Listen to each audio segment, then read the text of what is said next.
je monte, je sonne. Elle est assez longue à se lever. Elle ouvre peut-être pas d'ailleurs. Elle dit qui est là. Alors je lui dis, je lui dis, oh non, je peux pas lui dire, Jean-Louis. Elle ouvre. Et on se trouve face à face. Moi, je serais plutôt un acteur type chat. Les chats sont pas spontanés, vous savez. Moi, pendant des années, je passais toutes mes scènes la tête baissée, avec mon accent méridional, un ton monocorde. En moi, ça bouillonnait. Mais il y avait des professeurs, d'ailleurs, qui me disaient « Tu es pas bien, mais continue. C'est pas bien, mais un jour, tu seras bien. »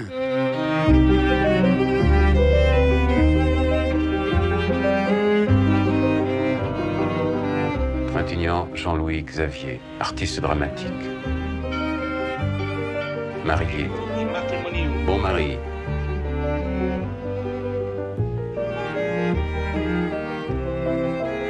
Bon pied, bon œil. Bon œil pas terrible.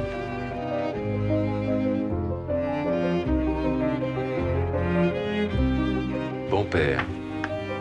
Ave Maria piena di grazia. Parle l'italien. Casier judiciaire vierge, malgré les apparences.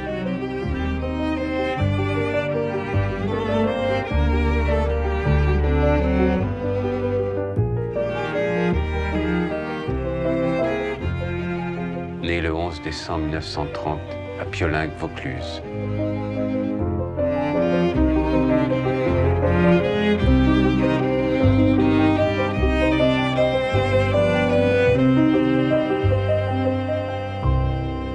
Vous faites partie avec Alain Delon et Belmondo du tiercé le plus souvent sollicité par les metteurs en scène et les producteurs.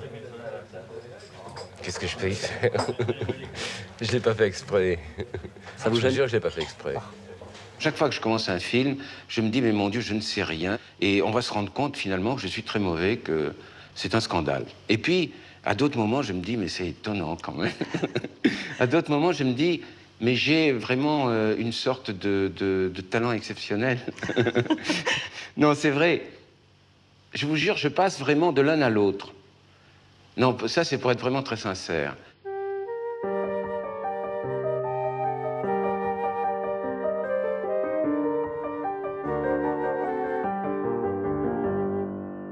Et pourquoi cette vocation artistique? C'est par opposition à votre famille? Que faisait votre famille? Ma famille n'était pas du tout dans un domaine artistique. Mon père était un petit industriel en Provence. Il avait une usine d'entremets, de desserts, de trucs comme ça. Et ma mère ne faisait rien. Elle aimait beaucoup le théâtre. Ma mère avait rêvé d'être comédienne. Ah. Et elle, certainement, elle m'a poussé un petit peu, oui.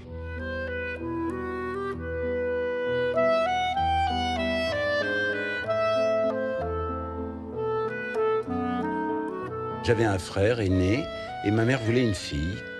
Elle voulait une fille et quand je suis né, j'étais un garçon. Elle n'a pas accepté et elle a dit ce sera une fille.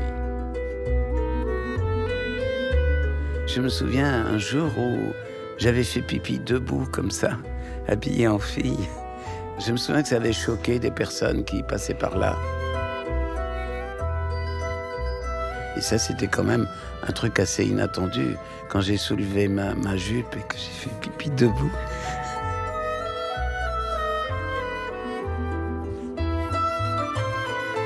Ma mère était très excessive, elle était très possessive. Physiquement, elle était très forte. Elle était belle, mais grosse. C'était une grosse dame. Mais tout était gros, quoi. Sa passion, son amour, tout était énorme. Merci, maman. Non, merci. Vous lisez tous les articles qu'on écrit sur votre fils? Oh là là. Non seulement nous les lisons, mais nous en faisons un recueil. Et est-ce que vous êtes content de ce qu'il est devenu? Contente, ce n'est pas assez dire. Je suis ravie, enchantée. Même je fais beaucoup de choses pour eux, par exemple de la télévision, de la radio, c'est vraiment pour eux que je le fais. Parce que ils peuvent m'avoir à la maison. Mon papa était résistant, a été arrêté quelque temps avant la libération. Il était en prison au Baumettes à Marseille. Et il est revenu dans son village avec les premières libérations. Il est revenu sur un char américain et il était très heureux sûrement. Et quand il est arrivé, il y avait une charrette où il y avait des femmes tondues. Il y avait ma mère parmi les femmes tondues. Alors la première chose qu'il a faite, c'est de lui sauver la vie. Mais les 30 années qu'ils ont vécues après ont été épouvantables. Parce que mon père ne lui a jamais pardonné ça. Et à moi, il m'a dit un truc qui m'a beaucoup marqué. Il m'a dit « Comment tu as pu laisser faire ça ?» Et c'est vrai que j'ai laissé faire ça.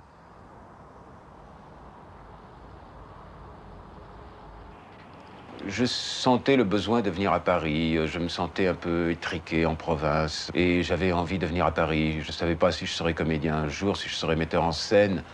Je ne savais pas du tout, mais j'avais besoin de respirer plus largement.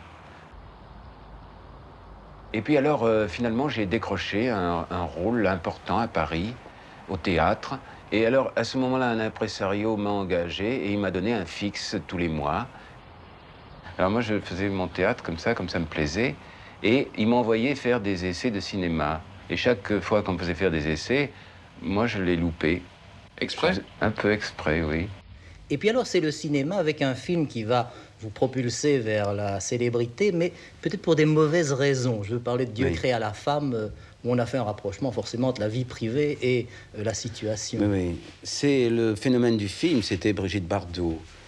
Et il s'est trouvé que j'ai vécu une passion à ce moment-là avec Brigitte Bardot. Et on a beaucoup parlé de moi à cause de cela, ce qui me navrait d'ailleurs énormément.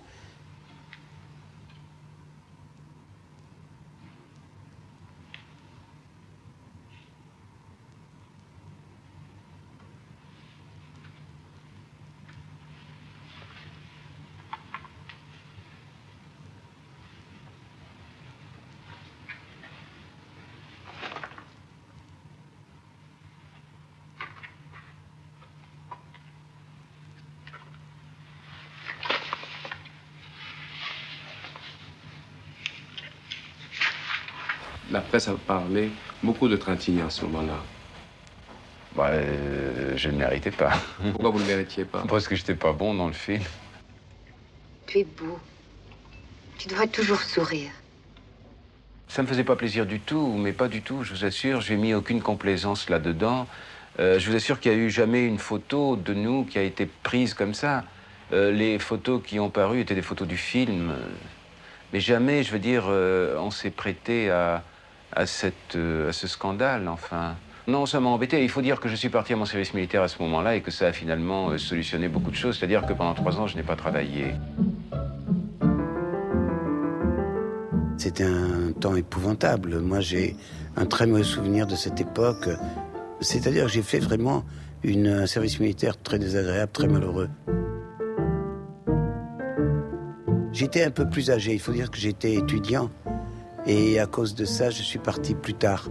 Je suis parti à 26 ans, je crois, alors qu'eux en avaient 20. C'est pas beaucoup, 6 ans, mais c'est un âge où ça compte quand même beaucoup. Peut-être je supportais assez mal cette notion de la hiérarchie militaire et de la guerre et tout ça. La guerre d'Algérie, on l'appelait la pacification de l'Algérie. On nous disait qu'on allait pacifier l'Algérie. Ce sont des choses que peut-être on peut admettre à 20 ans et qu'on n'admet plus à 26 ans. Moi, ça me révoltait. Quand je suis sorti du service militaire, pendant 6 mois, mais je ne parlais pas. J'étais vidé complètement. Ça m'avait anéanti. C'est là que j'ai rencontré Maurice Jacquemont qui m'a proposé de faire Hamlet. Et à ce moment-là, j'avais décidé de ne plus être comédien. Et alors j'ai essayé de lui échapper, j'ai trouvé des prétextes. Je lui ai même dit, pour m'échapper, que je ne pouvais pas, que j'étais malade, qu'il fallait que je parte dans un sanatorium pour me soigner, ce qui n'était pas vrai. Et il a tellement insisté que j'ai accepté. Et il m'a dit, si tu veux, on va répéter pendant 1 an. Et puis, si tu veux pas le jouer, tu le joueras pas. Et il m'a fait répéter pendant 1 an. Et puis, au bout d'1 an, il m'a dit, est-ce que tu veux le jouer maintenant? Je lui ai dit oui. Et c'est comme ça que j'ai recommencé à être comédien. Êtes-vous chaste? Monseigneur. Êtes-vous belle? Que veut dire votre seigneurie? Que si vous êtes chaste et belle, votre chasteté devrait bien ne pas s'en laisser compter par votre beauté. Êtes-vous chaste? Monseigneur, Êtes-vous belle? que veut dire votre seigneurie? Que si vous êtes à la fois chaste et belle, votre chasteté devrait bien ne pas s'en laisser compter par votre beauté. Ben oui, je croyais avoir fait des progrès, mais j'ai au contraire régressé. C'est-à-dire que c'était encore moins bien que 10 ans avant. Alors ça, c'est un peu inquiétant. Je me suis posé beaucoup de questions. Les gens des premiers rangs, peut-être, trouvaient ça pas mal, mais déjà au 5e rang, ils disaient « Mais qu'est-ce qu'il fait il joue pas, il dit son texte. » Je croyais avoir trouvé une façon de jouer au théâtre aussi simple qu'au ciné, mais c'était pas bon. Il y a longtemps, moi, que j'ai renoncé à le jouer, mais je continue à le relire, à me dire « Ah, ça, j'aurais dû... Ah, j'avais pas compris ça. » C'est sublime. Pendant toute une vie, y penser. En fait, Hamlet est votre frère, alors? Oui, exactement. Je pense pas d'ailleurs qu'Hamlet soit fou. Hamlet joue la folie, puis c'est un moyen d'échapper à la vie, à la société. Enfin, tout est pourri dans le royaume de Danemark. Je pense que tout est un peu pourri dans notre société aussi. Et la folie est un refuge. Oui, j'ai le goût de la folie. J'ai le culte de la folie. Et en fait, je suis le contraire de ça, parce que je viens d'une famille paysanne, et j'ai vraiment des racines, et j'ai vraiment les pieds sur terre, et je passe ma vie à me détruire. C'est pour moi un chemin. Mais en fait, je me retrouve toujours. Et pourtant, je vous assure que je me fais mal, je ne me ménage pas.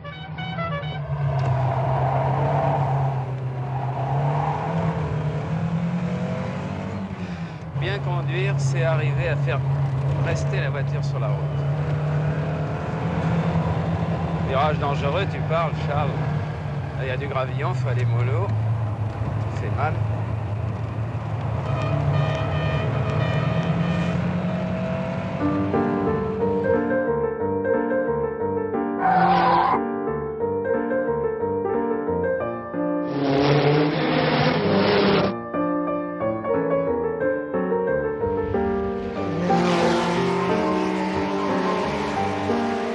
Du côté de mon père, ils étaient 5 frères, et 4 ont fait des courses automobiles, avec plus ou moins de succès. Un s'est tué, il s'appelait Louis, c'était un très très grand pilote. Et Maurice, celui que tout le monde connaît, a commencé avec la voiture accidentée de son frère. Et c'est avec cette voiture qu'il a reconstruite après l'accident, qu'il a commencé à courir. Là, j'ai fait un tête à queue là, j'en ai fait un là-haut, vite là-haut, dans le parc Beaumont. Quel genre de faux? J'ai tapé des têtes à queue, des vraies têtes à queue. Ou peut-être je conduis mal, des fois on accuse les autos, mais je sais pas, je suis trop nerveux, j'arrive pas à conduire propre. Moi, j'ai pensé jusqu'à l'âge de 40 ans que la notion de courage physique, c'était un petit peu une idée fasciste, une idée de droite. Mais c'est pas vrai. Je crois avoir compris ça après, c'est pas... Ou alors je suis devenu un homme de droite. Mais je pense maintenant que le courage physique, c'est très important.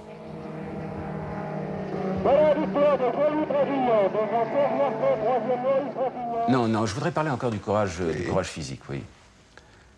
Oui, le courage physique. Bon, moi, j'ai eu envie de faire de la course d'automobile à partir de 40 ans, ce qui est complètement aberrant, parce qu'en général, on se retire de la course automobile à cet âge-là.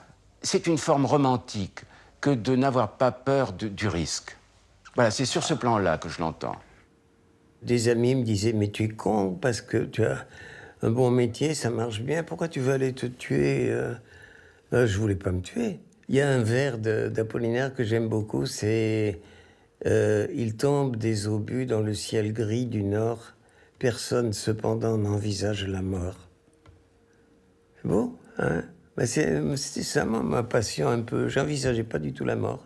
Je sais, quand j'ai eu un gros accident aux 24 heures du Mans, à plus de 300 à l'heure, et alors je me suis dit, là, plus de 300 à l'heure, je vais me faire mal, je vais me tuer. Et j'ai fait 6 fois, d'un rail à un autre. Bon. Et alors, j'ai dit, je vais me tuer. Mais c'était embêtant parce que j'avais signé un film avec Claude Berry, qui était un ami. Et qu'est-ce que je vais dire à Claude? Allez! corri, dai! Urrà!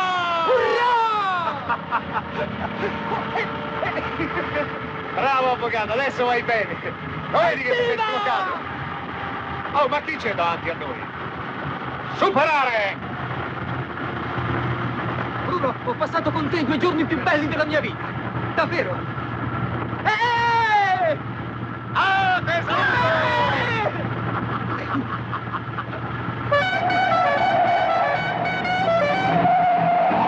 Je suis allé en Italie parce que, à une certaine époque, on ne me proposait rien de très intéressant en France. Et c'est pour ça que je suis allé en Italie.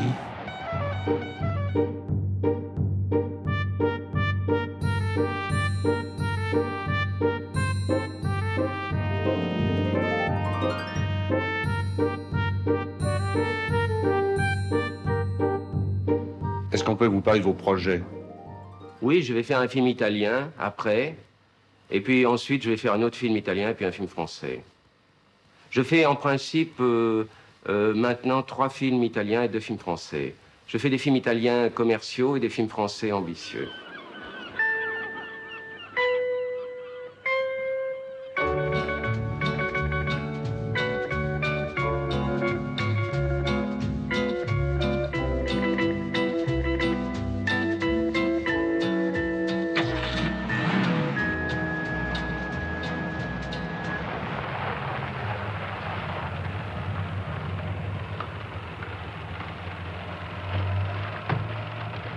Coupé!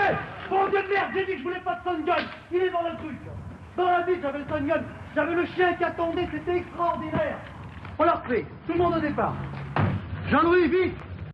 Jean-Louis! C'est un film qui a été fait vraiment avec des moyens tout petits. C'était un film très très pauvre. D'ailleurs, dans le film, il y a une partie en couleur et une partie en noir et blanc.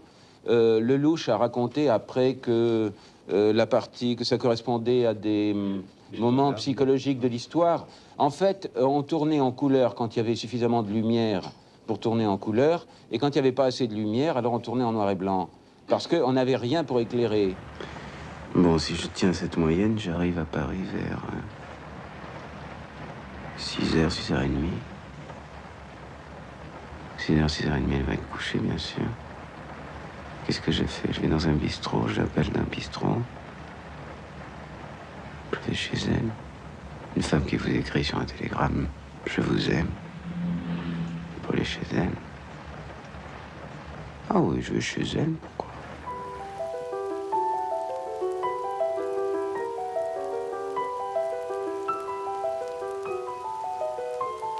La France présente Un homme et une femme, un film de Claude Lelouch.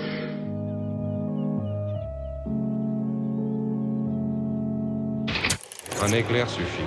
Et c'est ce qui a arrêté la projection. C'est ce qui a arrêté. Le disjoncteur a sauté tout de suite. Est-ce que les gens se sont levés là-haut? Non, personne n'a bougé. Personne n'a bougé, non. Ça a été coupé? Vous étiez pendant la panne? Oui. C'est ça qui... J'ai cru mourir. Je te dis que Jean-Louis, on a vu les journalistes déjà qui sont sautés au cou de Jean-Louis. T'as pas à te faire de soucis, ça a très très bien marché. Mais très très bien marché. Tu n'as pas vu le silence de mort dans la salle? Jamais on a vu ça. Mais vraiment, ça a très très bien marché. Te fais pas de bulle. Allez, détends-toi. À Cannes, Palme d'Or pour Un homme et une femme, avec Anouk Aimé, Pierre Barou et Jean-Louis Trintignant pour interprète.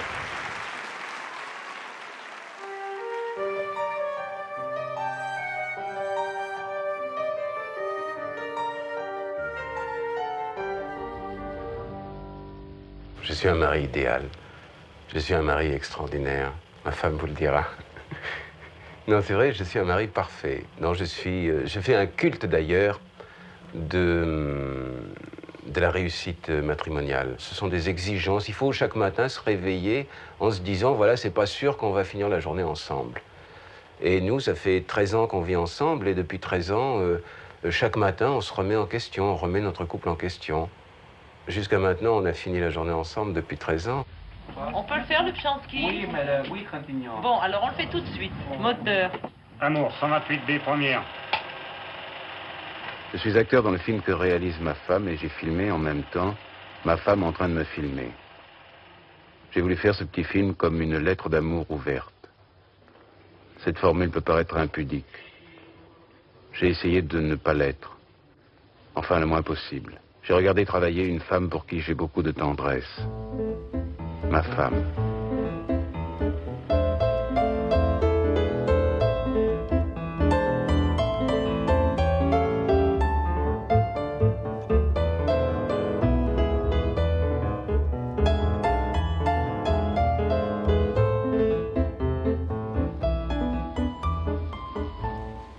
Et quand vous tournez à l'étranger, J'emmène. vous laissez votre femme? Non, non, non, j'emmène. Et les enfants, vous savez? Non, j'emmène aussi les enfants. Et l'école? Eh bien, je me suis organisé pour qu'elles suivent des cours par correspondance. C'est-à-dire que délibérément, vous avez soustrait votre enfant à l'école uniquement pour les garder avec vous et avoir la possibilité de l'emmener. Oui, c'est très important. C'est très important pour moi. C'est très important pour mon enfant aussi. C'est très important pour ma femme. Il a des rapports merveilleux avec sa fille. La preuve, c'est qu'on l'a emmené voir Podane hier et qu'elle n'a pas compris pourquoi Podane n'a pas épousé le roi, son père. Alors, c'est vous dire à quel point. Il est tombé amoureux d'elle quand elle est née, en ayant d'ailleurs les mêmes injustices, en étant aussi injuste qu'un amoureux peut l'être. C'est-à-dire que Marie, qui est très très belle et qui a toujours été très belle, comme tout le monde, a des mauvais jours physiquement. Et ben quand Marie était moche, qu'elle ait 3 ans, 4 ans ou comme aujourd'hui, et ben alors les jours où elle est pas, il est d'une injustice. Il est moins gentil avec elle. Bon, allez, tout le monde en place. Sous la direction de sa femme, Nadine Trintignant, il tourne Défense de savoir. Non, mais elle le savait, on l'a répété comme ça. Oh, Et pour la première fois à l'écran, Marie, la fille de Jean-Louis et Nadine. Monique, t'as des trucs pour laver Marie, elle est dégueulasse, là. Tu vois? Mais non, tu le mets dans le plan. T'as rien compris? T'arrives. Comme ça, t'arrives.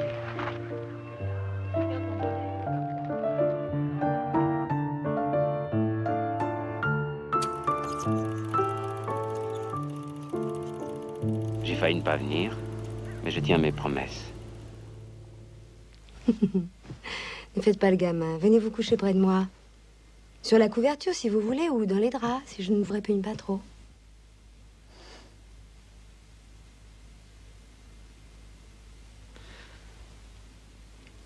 Je peux prendre le fauteuil. Vous aurez des courbatures. Vous avez peur? De vous ou de moi? Je vous jure de ne pas vous effleurer. Et puis je vous croyais très maître de vous-même.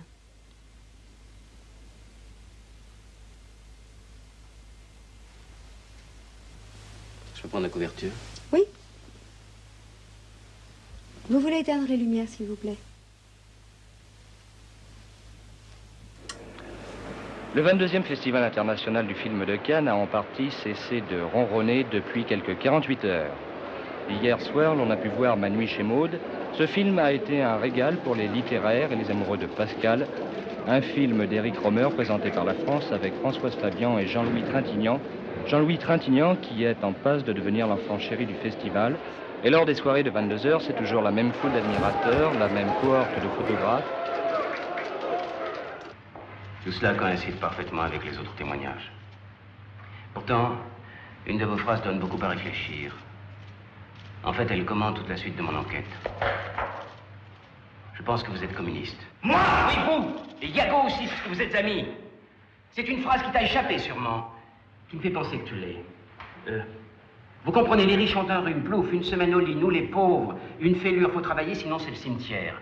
Et tu n'as pas fini ta phrase parce que tu as compris que tu te trahissais. Mais je déteste les communistes. Je cours, les paroles ne m'intéressent pas, je veux des preuves. Il n'y a qu'un communiste pour dire ou penser ce genre de phrase. Je fais partie d'une organisation qui combat les communistes, eux et leurs amis. Et Yago? Yago aussi. Comment s'appelle-t-elle? Croc, combattant royaliste de l'Occident chrétien. Ah. 3 films sélectionnés pour Cannes, 3 films avec Jean-Louis Trintignant. Selon vous, est-ce multiplié par 3 ses chances d'un prix d'interprétation? Non, je crois pas. Moi, je suis pas un acteur à prix d'interprétation. Pourquoi? Parce que je suis pas un acteur à effet. Et pour avoir des prix d'interprétation, je crois qu'il faut une scène de folie ou une scène d'ivresse ou des choses comme ça. Et dans les films qui sont là, j'ai pas du tout ce genre de scène. Ce sont que des films, des rôles en demi-teinte, ambigus, enfin complexes, mais pas brillants. Je suis pas un acteur brillant. Prix d'interprétation masculine. Jean-Louis Trintignant dans Z. La performance de Trintignant dans Z ajoute un nouveau fleuron à Trintignant, mais aussi au film. Il est pas là. Il est absent. C'est marrant parce que cette année-là, j'ai appris à la télé que j'avais le prix. Mais je regrette pas, c'est pas grave. Mais si j'avais su, je serais resté. Le garçon, le producteur du film, Jacques Perrin, qui vient chercher, et le comédien d'ailleurs, qui a eu le courage de monter ce film avec ses propres économies au départ, alors qu'aucun producteur et aucun distributeur n'en voulait. Vous ne craignez pas le film politique? Je le recherche. Vous le recherchez, mais vous souciez-vous du camp qu'occupe votre personnage dans l'histoire qu'on raconte? Ah, c'est absolument pas, non. C'est le film, la portée politique du film qui m'intéresse. Mais je joue volontiers un rôle qui n'est pas dans mes opinions. Bon, politiquement, je suis de gauche, mais très de gauche. Vous savez, il y a un poète qui a dit quand on a une fois dans sa vie ouvert les yeux, on ne peut plus dormir tranquille. Et je crois que j'ai ouvert les yeux une fois, et puis depuis, je ne dors pas tranquille.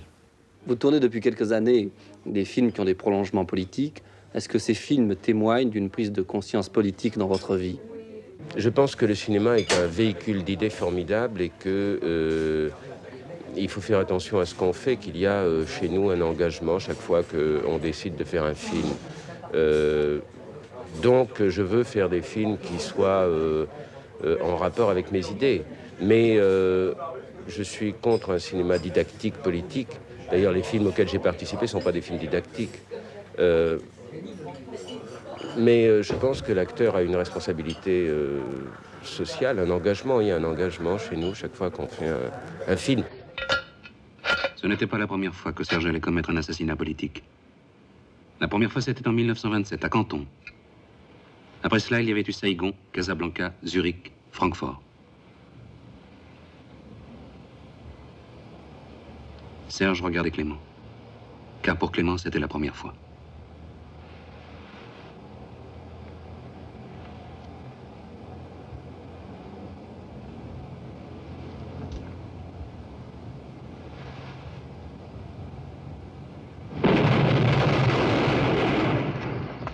Vous pensez vraiment ne pas être en accord avec ces personnages, moralement et psychologiquement?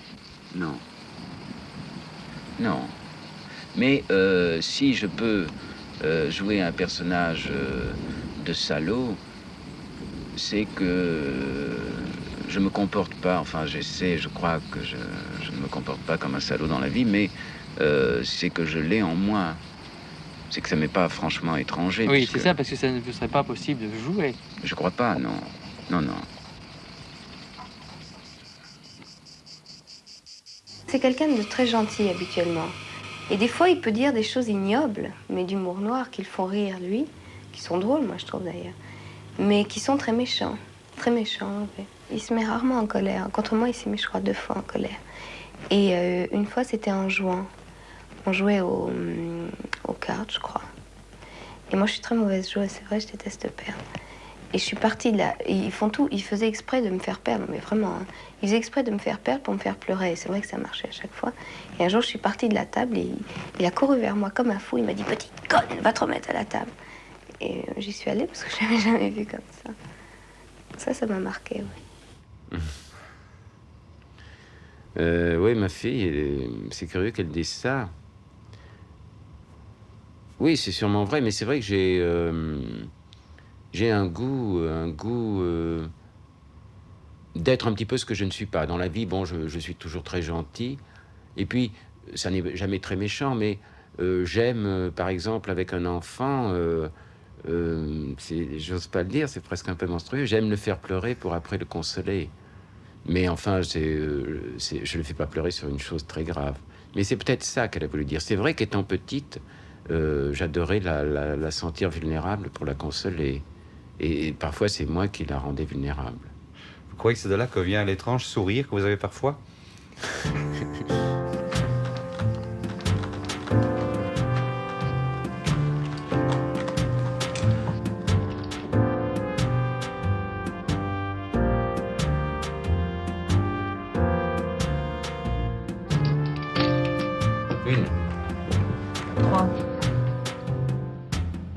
poker, pour moi, c'est vraiment...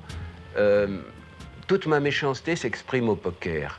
Et je joue très bien au poker. Comment elle s'exprime? Eh bien, vous savez, jouer au poker, c'est le jeu le plus monstrueux qui existe. C'est-à-dire qu'il faut être vraiment sordide. Quand on joue au poker, pour gagner, il faut s'attaquer à quelqu'un qui est faible. Il faut s'attaquer à quelqu'un qui est perdant. Il faut l'accabler. C'est abject, c'est ce qu'il y a de plus abject. Et moi, je le fais au poker. Ça m'amuse beaucoup de le faire. 25. Carré de 10. Oh la vache. Je crois que tout l'argent est chez Jean-Louis, hein. Fallait le faire. Ah oui. À un certain moment, vous avez aussi choisi de jouer uniquement des personnages antipathiques, tels que le conformiste de Bernardo Bertolucci. Et là, c'est aussi un personnage d'une grande duplicité, d'une grande ambiguïté. Oui. Il m'est difficile de dire si c'est mon meilleur rôle. Oui, ça a été le plus difficile. Mais c'est certainement le plus beau film auquel j'ai participé. Vous n'avez éprouvé aucune horreur pour mon crime. Seulement un peu de surprise parce que je ne suis pas venu me confesser tout de suite après. Il faut vous repentir, mon fils. Il faut implorer le pardon. Je me suis repenti. Je me suis repenti d'un repentir social. Oui. Je me confesse aujourd'hui pour le crime que je vais commettre demain. Un sang nouveau lavera l'autre. C'est le prix que me demande la société. Et je le paierai. Oui. Le conformisme, bon, c'était une époque d'abord douloureuse de ma vie. C'était une époque très douloureuse. C'était une époque, le film s'est tourné à Rome et pendant le tournage, j'ai perdu un enfant. Un matin, comme ça, je devais aller au tournage, je me suis réveillé et c'était une petite fille qui avait 1 an. Et je l'ai trouvée morte dans son berceau. Et alors ça a été vraiment, c'est difficile, parce que si on a un rhume, les assurances de cinéma acceptent très bien qu'on n'aille pas tourner parce qu'on a un rhume, mais quand un enfant meurt, ça n'est pas prévu. Donc il a fallu aller tourner. J'ai pas tourné le jour même, mais le lendemain et presque tout le film, je l'ai fait, enfin, avec cette douleur vraiment épouvantable. Donc c'était un moment où j'étais vraiment très, très douloureux. Et Bertolucci, qui est un immense metteur en scène, et comme tous les immenses metteurs en scène, un type qui finalement est très dur. Il m'a dit, il me l'a pas dit sur le moment, mais il m'a dit après, tu sais, je me suis servi vraiment de toi.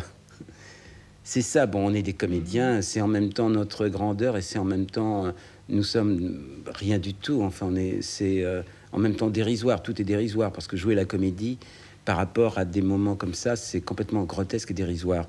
Mais, bon, si on accepte d'être ça, il faut aller jusqu'au bout. Et il est certain que c'est peut-être ce que j'ai fait de mieux. J'ose à peine le dire à cause de ce drame.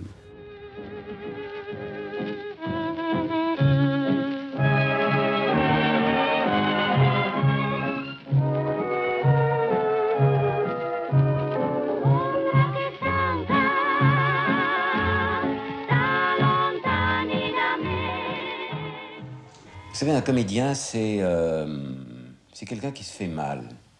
Parce qu'on ne peut pas faire impunément quand même jouer avec sa sensibilité sans se faire mal. C'est un petit peu comme un type qui aurait une croûte et qui serait tout le temps à se la gratter, qui se ferait saigner. Nous, c'est ça, les comédiens. On n'arrête pas de se gratter nos croûtes et de se faire saigner. Nos croûtes, ce sont nos problèmes, nos complexes, ce qu'on a finalement de nos inhibitions, ce qu'on a de plus caché, de plus honteux même en nous.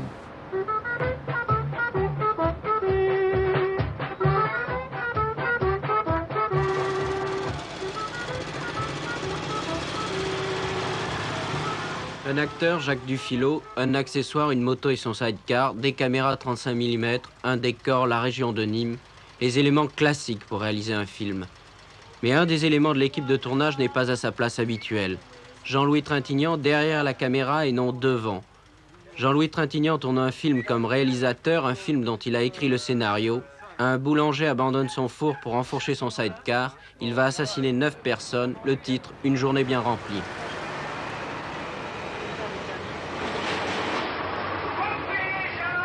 Ça va être très surprenant parce que je crois qu'on ne s'attend pas de ma part à un film comme ça. On pouvait s'attendre à un sujet plus peut-être engagé, plus sérieux, alors que c'est un film d'humour et d'humour noir. Et c'est pas évident quand on me voit que j'ai de l'humour parce que j'ai un visage assez triste.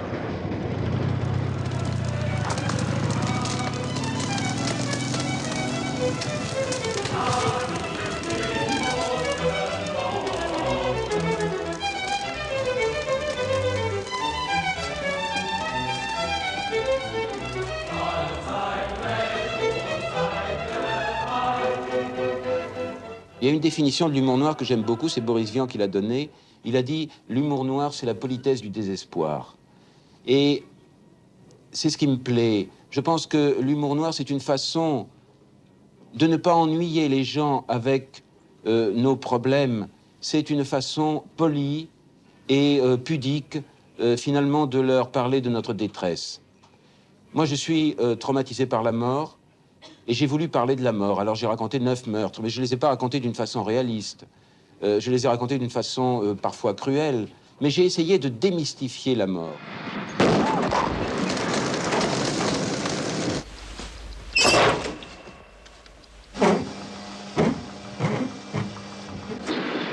Touché. Quelle a la... Oh.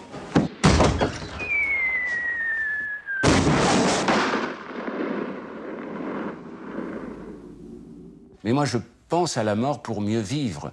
Je pense qu'on devrait vivre chacun comme si on allait mourir le lendemain. Je pense que quand on fume une cigarette, on devrait la fumer comme si c'était la dernière cigarette. Quand on boit un verre de vin, on devrait penser que c'est le dernier, on l'apprécierait merveilleusement. Quand on fait l'amour, on devrait penser que c'est la dernière fois et on serait dans un état extraordinaire.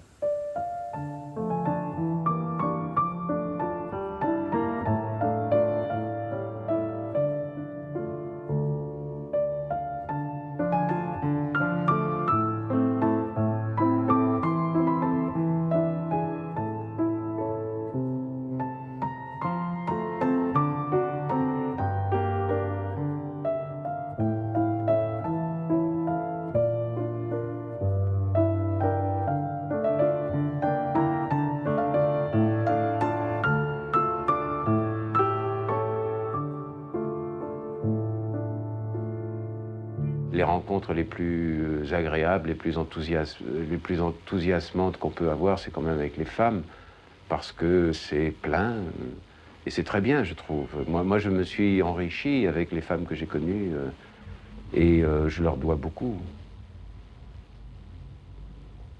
Tout ce que j'ai, c'est grâce aux femmes.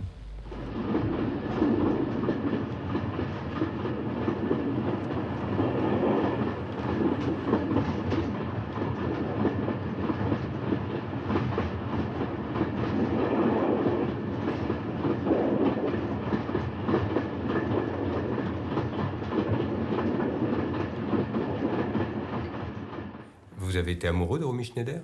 Oui. Comment ne pas être amoureux de Romy Schneider? Comment? Vous avez tourné combien de films avec elle? Oh, beaucoup, 4 ou 5. Mais j'ai été encore, je me suis conduit comme un imbécile, mais j'étais amoureux, oui, elle est très séduisante, je crois qu'elle est très intelligente. Vous parlez d'elle au présent? Eh oui, c'est vrai, ouais. Ah oui, mais c'était quelqu'un de formidable.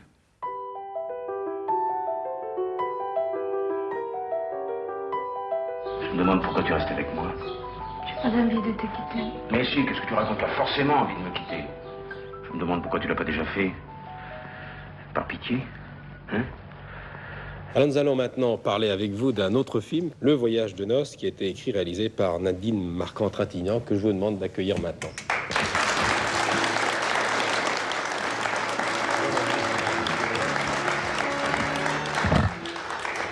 Alors, Le Voyage de noces touche du doigt un sujet qui nous concerne tous, bien que nous nous en défendons, hein, la jalousie. Oui.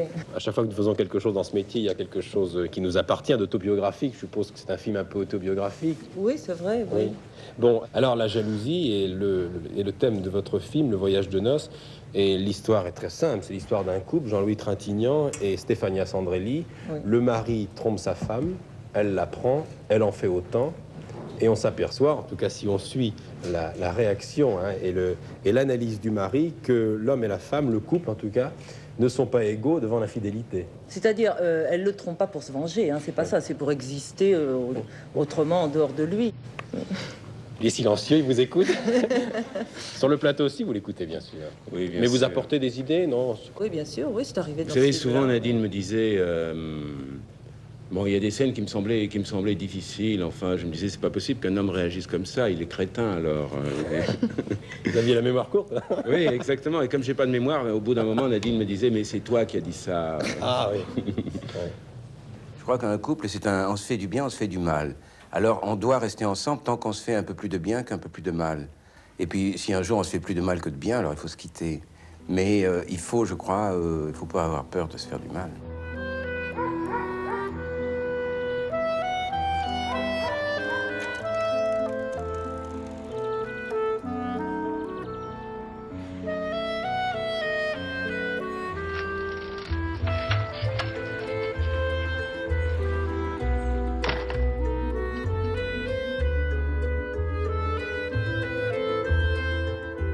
Quand j'étais petit, je cassais mes jouets.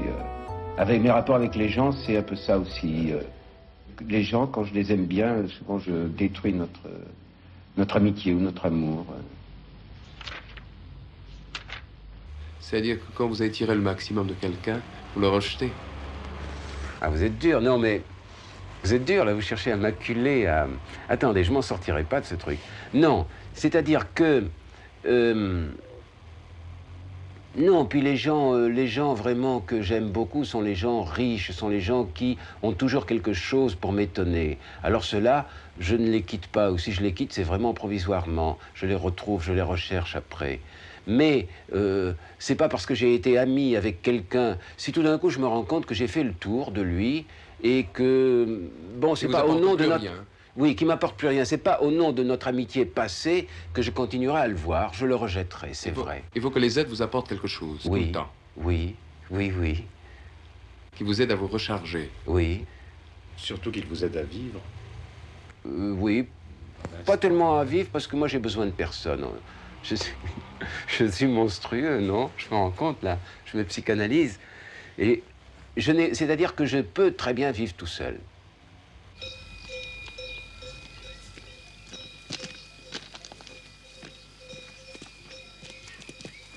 J'ai eu envie, comme ça, d'arrêter tout d'un coup, parce que j'avais vraiment tourné beaucoup pendant 10 ans. J'ai eu envie de tout arrêter, de vivre tout à fait en dehors, de plus voir personne du cinéma. Et je suis allé vivre en Provence exactement, à côté d'Aix-en-Provence, dans un village où j'avais acheté une petite maison dans le village que j'ai arrangé pendant 1 an et demi. Quel âge vous avez? 88. 88? Mais c'est formidable. Ce sont les 88 premiers qui sont les plus durs, il paraît. Les autres, ça passe bien. Oui. Qui vous aimez bien comme chanteur? Oui. Oh, et... Tino Rossi? Tino, quand... Ah, Tino, oui. Oh. Mais il chantait. Il chante encore, hein? Ah, ouais. Mais il y a le fils, je pense, qui chantait. Ah oui? Mais c'est moins bien, hein? Oui. Enfin, il se défend.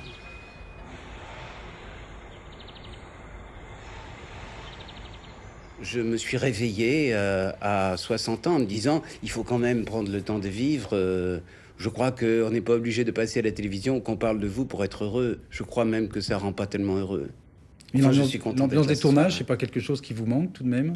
Non, non, franchement non. C'est bien. Non. La réponse est franche. Que ce soit chaque tournage, que ce soit un bonheur, mais il faut aussi être très exigeant, je crois, si on veut que ce soit un bonheur.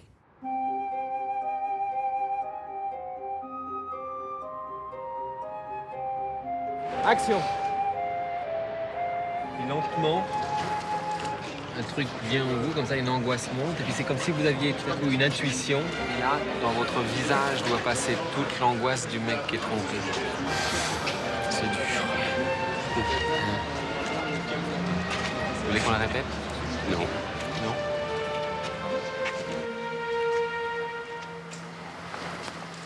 « 140 sur un troisième. » C'est quoi ce truc-là? Qu'est-ce qui t'a pris d'aller piquer dans la caisse de la pizza? C'est toi qui m'as dit. C'est moi qui t'ai dit? C'est moi qui t'ai dit d'aller faire le con la pizza? Putain! C'est ma faute. Si je donne du pognon à quelqu'un, c'est mon affaire. J'ai besoin de personne pour arranger mes coups. Non mais c'est vrai quoi. Si chaque fois que je dois du pognon, tu vas braquer une pizza, putain! On va finir par se faire remarquer. Tu t'excuses pas. T'en as rien à foutre des autres, tu les emmerdes, les autres, tu leur chies dessus. Ça, c'est quoi? Vous me regardez? T'accueilles. Monsieur, s'il vous plaît. T'accueilles. Un con, ça t'évitera d'excuser. Vous venez, monsieur? Oui, monsieur, j'arrive. Qu'est-ce qu'ils vont me faire, hein? Rien. Ils vont rien te faire, qu'est-ce que tu veux qu'ils te fassent? Vous savez pas si le patron de la pizza a porté plainte? Oui? Oui. Oh là là.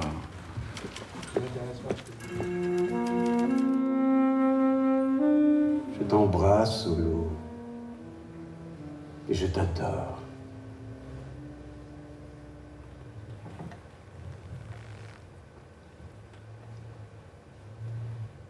Joli et bizarre enfant chéri. J'entends ta voix qui me rappelle un concert de bois-musette. Hautbois, flûte, clarinette, corps anglais. Lointain concert varié à l'infini. Je te moque parfois. Il faut qu'on rie. Oh ma chérie. Souvent j'ai passé du temps avec Marie. Quand on se quittait, je sentais qu'elle pensait que c'était peut-être la dernière fois qu'elle me voyait. Ma Rose. En fait, la dernière fois qu'on s'est vus, on savait pas que c'était elle qui serait pas là la prochaine fois. Vous savez, à partir d'un certain âge, on est tous entourés de morts. Hein. Cela dit, qu'on perde sa fille, c'est inadmissible, c'est inacceptable. Oui, mais je sais pas comment faire. Hein.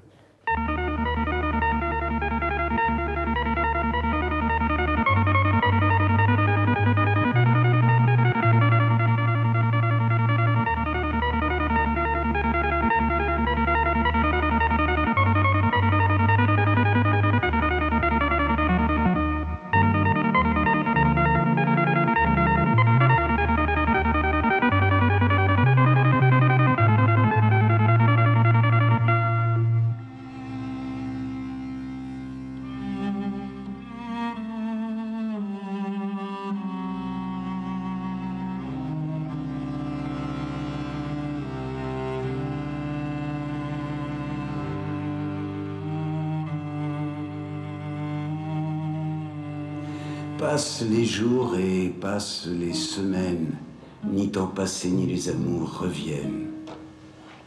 Sous le pont Mirabeau coule la Seine.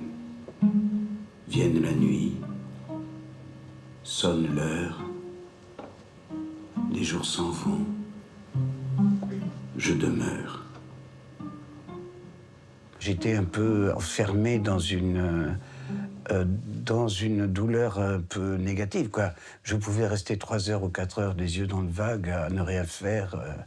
Au moins, là, de jouer, de travailler au théâtre, ça me passionne. Bon, et j'arrive à me passionner pour autre chose. C'est-à-dire, il m'est arrivé la pire des choses qui puissent m'arriver, donc maintenant, tout ce qui m'arrive, c'est pas grave. Hein.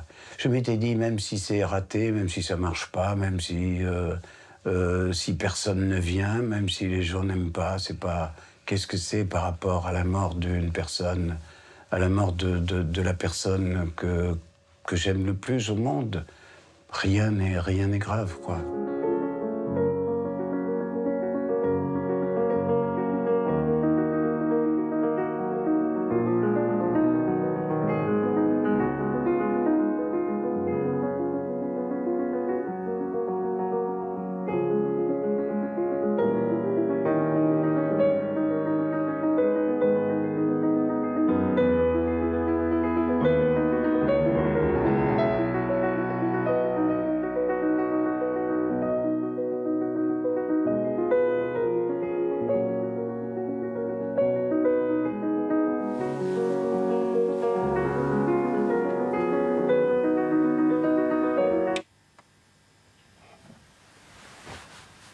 Amour de Michael Haneke.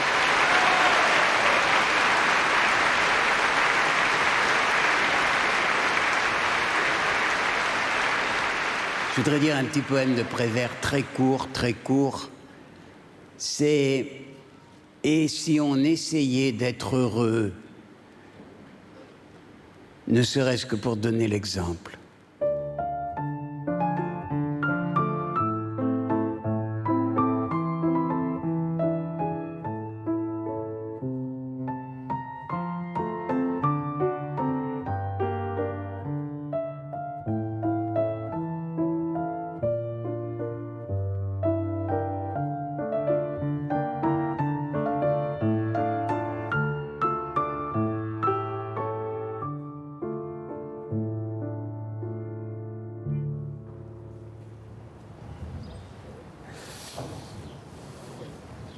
Mais vrai, j'ai trop pleuré.